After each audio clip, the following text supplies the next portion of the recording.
শারীরিক ও মানসিক নির্যাতনের পরিমাণ বৃদ্ধি পেতে পারে। চতুর্থত, মায়ের বুকের দুধ থেকে সদ্যজাত সন্তান বঞ্চিত হতে পারে।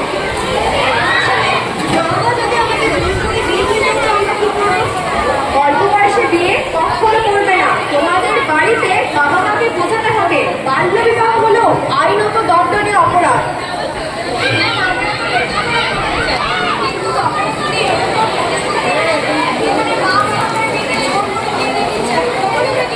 অল্প বয়সে বিয়ে কখনো করবে না। তার জন্য তোমাদের নিজেদের পায়ে দাঁড়াতে হবে, বড় হতে হবে, সংগ্রাম করতে হবে।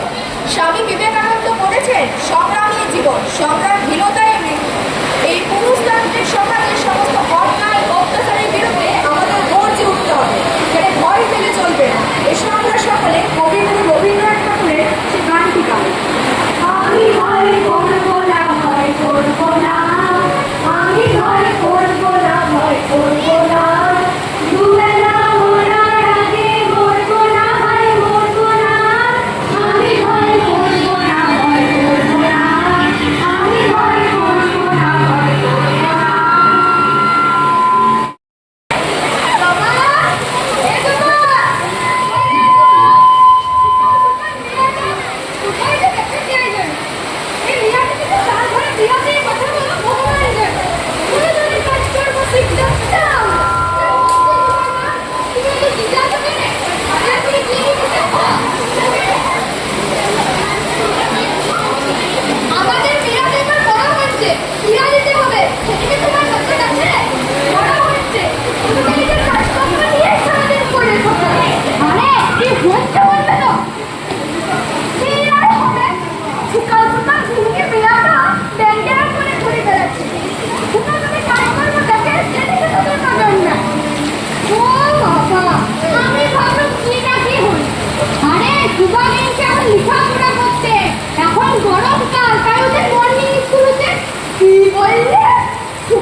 হতে পারে নাই না, ডাক্তার হতে পারে নাই।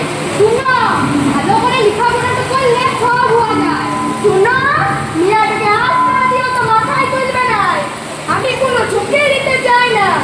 1 মাসের মধ্যে মেয়েটার বিয়ে দিতেই হবে, এই আমি বলে রাখলো। মুখে বললেই তো একবার বিয়ে হয়ে যাবে না। বিয়ের জন্য কি তুই পাস করতে চাই, তারপর পুলিশ প্রশাসনের কোনো নজর আছে। সে যা থাকুক, তোমাকেও নিয়ে ভাবতে হবে কিনা। ঠিক আছে ঠিক আছে, আমি কিছু একটা ব্যবস্থা করছি, দাও, তুমি একটু চিন্তা করো না।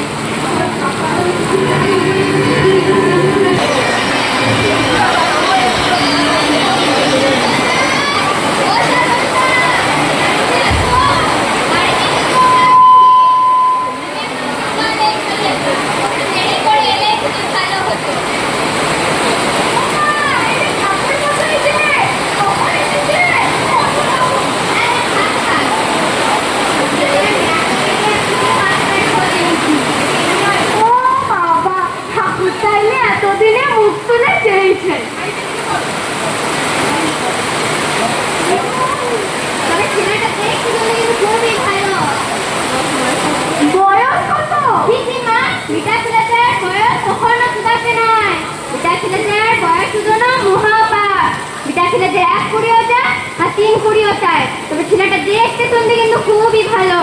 আর বয়স হবে কই 30-35 হবে।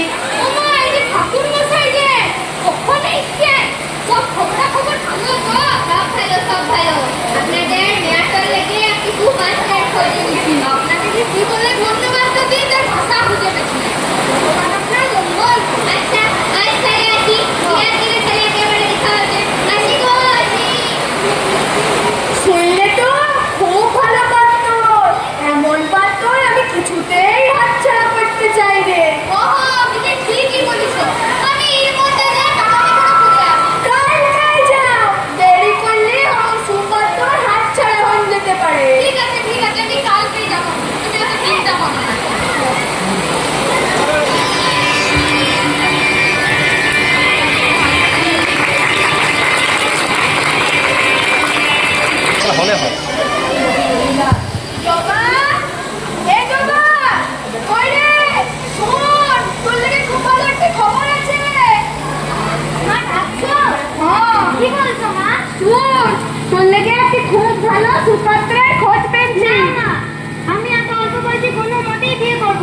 কি বললি? আমার মুখে আমার কথা? না না, আগে রাধার বিয়ে দাও, তারপর আমার বিয়ে নিয়ে কথা হবে। তুই বেটা ছেলে, তুই বেটি ছেলে, ওর সাথে তোর কোনো তুলনা হয় না। অবশ্যই হয় না। ছেলে ও মেয়ের মধ্যে ভেদাভেদ করা একদমই ঠিক নয়। কবি কাজী নজরুল ইসলাম বলেছেন, সামনের গান গান আমার চোখে পুরুষ রমণী, কোনো ভেদাভেদ নয়। বিশ্বের যা কিছু মহান সৃষ্টি তার চিরকল্যাণকর, অর্ধেক তার করিয়াছে নারী, অর্ধেক তার নর। যুবরাবা, যুবরাবা, শুনলে? শুনলে তোমার মেয়ের কথা শুনলে? আরে কি হচ্ছে নাকি, বলবে তো? খালি ঠিক আছে, শোনো তোমার মেয়ের কথা শোনো। এই তোমার তো লেখাপড়া আমার বলছে। বাবা, শোনা মা আমার, তোর জন্য আমরা একটা সুপাত্রের খোঁজ পেয়েছি, তাই তোর বিয়ে ঠিক করেছি। না বাবা, আমি এত অল্প বয়সে কোনো মতেই বিয়ে করতে চাই না, আমি করতে চাই। কি বললি? তুই লেখাপড়া করতে চাস? বিয়ে মনে করছিস? না, করবো না। কি? কত বড় কথা! দাঁড়া, দেখাচ্ছি মজা। আমি কি করতে পারি দেখ।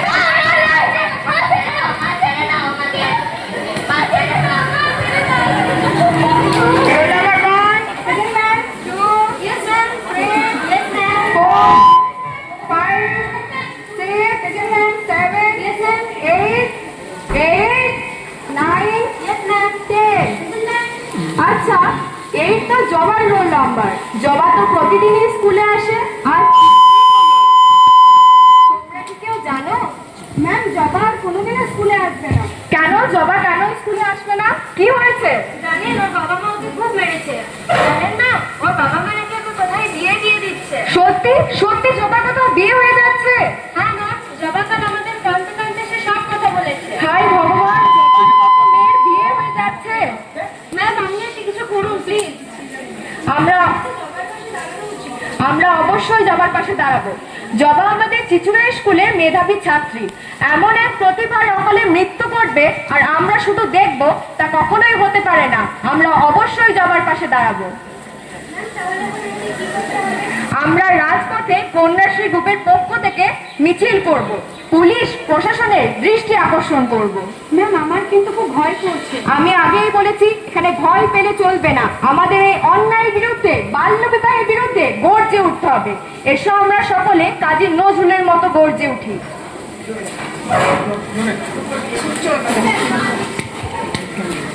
মহাবিদ্রোহী রণক্লান্ত, আমি সেই দিন হব শান্ত।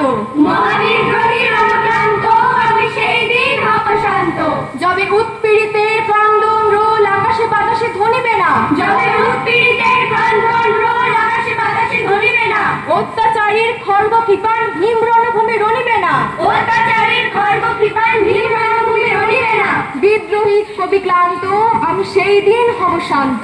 বিদ্রোহী রণক্লান্ত, আমি সেই দিন হব শান্ত।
আমাকে ক্ষমা করে দেন, আমি আর এরকম ভুল কোনোদিন করবো না। ঠিক আছে, আপনারা নিজেদের ভুল বুঝতে পেরেছেন এটাই অনেক।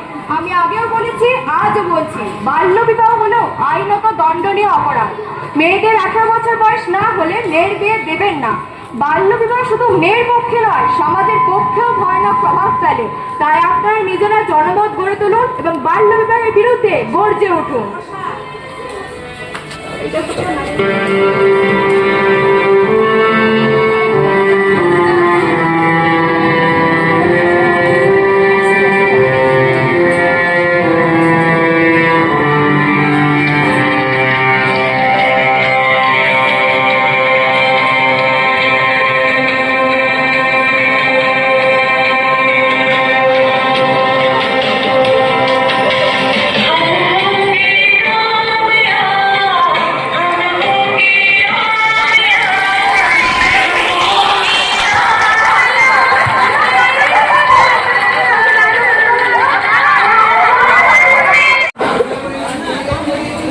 নমস্কার, আমার নাম তৌশাখা। আমি এই নাটকে মায়ের অভিনীত করেছি। বাবা। নমস্কার, আমার নাম অদিতি কুন্ডু, আমি বাবা। পুরোহিত মশাই। নমস্কার, আমার নাম অন্তরা ঘোষ, আমি এখানে পুরোহিতের রোল করেছি। Police officer. নমস্কার, আমার নাম শৈলী কর্মকার, আমি এখানে পুলিশের রোল করেছি। আর যিনি দিশা দেখালেন সেই শিক্ষিকা। নমস্কার, আমার নাম ভূমিকা দাসী, আমি এখানে শিক্ষিকার রোল প্লে করেছি। আর দুজন মেন কুশীলা, অর্থাৎ আজকের কন্যা এবং যে আমাদের বিবাহ যার সঙ্গে হওয়ার কথা ছিল সে জামাই আর কি, দুজনের পরিচয় করিয়ে দেব। প্রথমে মেয়েটি। নমস্কার, আমার নাম তৃষিতা চান, এখানে আমি কন্যার অভিনয় করেছি। কোনে হলো এবার বর। নমস্কার, আমার নাম ঈশিতা মণ্ডল, আমি এখানে বরের রোল করেছি। ছাত্রীরা, প্রথম ছাত্রী একজন এসো। নমস্কার, আমি সৌমিলি ঘোষ, আমি এখানে ছাত্রীর ভূমিকায় পরবর্তী ছাত্রী। আমি অর্পিতা গোপ, আমি দ্বিতীয় ছাত্রীর ভূমিকায় অভিনয় করেছি। পরের ছাত্রী। নমস্কার, আমি সুস্মিতা ভান্ডারী, আমি তৃতীয় ছাত্রীর রোল করেছি। পরবর্তী ছাত্রী। নমস্কার, আমি মনীষা পাত্র, আমি এখানে চতুর্থ ছাত্রীর রোল করেছি। পরবর্তী ছাত্রী। নমস্কার, আমি বিদীপ্তা কুন্ডু, আমি পঞ্চম ছাত্রী হিসেবে রোলটা করেছি। নাটকের পরিচালনায় ছিলেন তোমাদের অত্যন্ত প্রিয় শিক্ষক মাননীয় শ্রী তাপস নায়ক মহাশয় এবং শিক্ষিকা শ্রীমতী সুদীপ্তা নন্দী মহাশয়া। ওনাদের দুজনের পরিশ্রমে এটা সম্ভব হয়েছে। এছাড়াও এর অন্তরালে তোমাদের মতো বহু ছাত্রছাত্রী সাহায্য করেছে এই নাটকটি করতে। তাদের একবার অনুরোধ করব, ছেলেদের তোমরা এখানে এসো। সাহায্য ছাড়া নাটকটা মঞ্চস্থ করা সম্ভব ছিল না। এরা প্রত্যেকে প্রচুর সাহায্য করেছে।